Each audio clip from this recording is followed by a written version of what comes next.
Hello friends, welcome to my channel Shubhasmita Shubhu. तो आमे Odia medium class 8 बहिर प्राणी प्रजनन विषय किसी सर्ट क्वेश्चन आलोचना करवा जहाँकि एग्जाम बहुत उपयोगी। तो प्रथम क्वेश्चन देइछि, प्रत्येक जीव निज भली जीव सृष्टि करिथाए, एहाको कौन कुहाଯାଏ? सठिक उत्तर हो डी, एहाको प्रजनन कुहाଯାଏ। प्राणी माने केतेक प्रकार जनन करती, प्राणी माने केते प्रकार जनन करती। सठिक उत्तर हो बी, प्राणी माने दुई प्रकार जनन करती। गोटे मातृ एमिबार दुईटी अपत्य सृष्टि होगा प्रणाली को कौन कुहाଯାଏ? दुई विभाजन कुहाଯାଏ। तो पिला माने भलसे मन रखिथिबो कि गोटे मातृ एमिबार दुईटी अपत्य सृष्टि होगा प्रणाली को दुई विभाजन कुहाଯାଏ। 4 नंबर क्वेश्चन रहिला, हाइड्रा देखा जाउथिबा गैस को कोरक कहती। हाइड्रा देखा जाउथिबा प्रबोध एठे भी लिखिदबा। हाइड्रा देखा जाउथिबा प्रबोध को कोरक कहती। हाइड्रा थिबा 5 नंबर क्वेश्चन रहिला, हाइड्रा थिबा डैश रु नूतन अपत्य हाइड्रा सृष्टि हुए। उत्तर कोरक।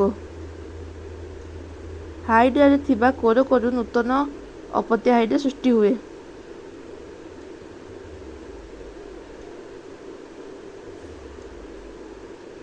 कोरक सृष्टि द्वारा हेउथिबा हाइड्रार एही प्रकार जनन को कौन कुहाଯାଏ? कोरकोद्गम। कोरक सृष्टि द्वारा हेउथिबा हाइड्रार एही प्रकार जनन को कोरकोद्गम कुहाଯାଏ। जेउमाने अंडारू जन्म हुअନ୍ତି सेमानंकु कौन कुहाଯାଏ? जेउमाने अंडारू जन्म हुअନ୍ତି सेमानंकु अंडज कुहाଯାଏ। जेउमाने शावक जन्म करिथांती सेमानंकु केउं प्राणी कुहाଯାଏ?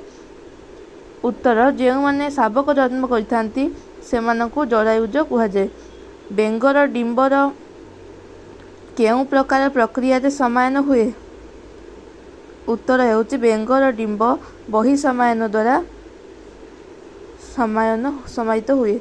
डिंबाणु और शुक्राणुर मिलन मातृ शरीर घटिले एहाकु डैश कुहाଯାଏ?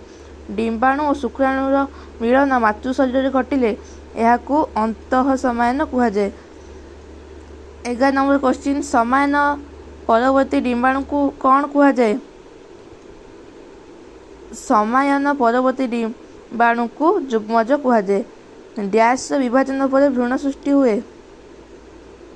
समायित डिंबाणुर विभाजन पर भ्रूण सृष्टि हुए। भ्रूण रे धीरे धीरे हाथ गोड़ मुंड आखि कान भली अंगमान सृष्टि हेबा अवस्था कौन कुहाଯାଏ? उत्तर, फिटस। भ्रूण रे धीरे धीरे हाथ गोड़ मुंड आखि कान भली अंगमान सृष्टि हेबा अवस्था को फिटस कुहाଯାଏ। कुकुड़ा अंडा देला बेलकु भ्रूण रे प्राय केते संख्यक कोष सृष्टि हो सारी थाए? उत्तर, 60,000। कुकुड़ा अंडा देला बेलकु भ्रूण रे प्राय 60,000 संख्यक कोष सृष्टि हो सारी थाए।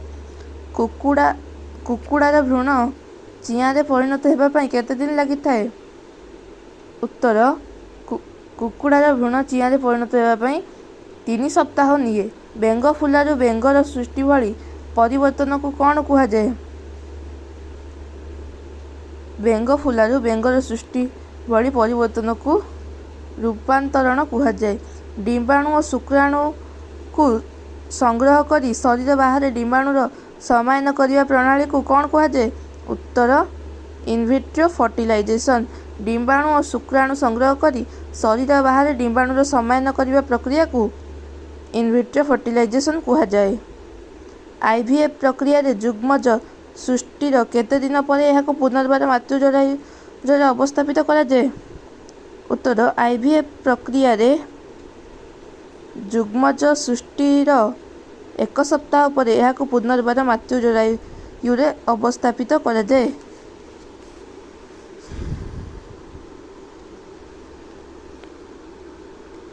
टेस्ट ट्यूब बेबी केउं प्रक्रिया जन्म लाभ करती?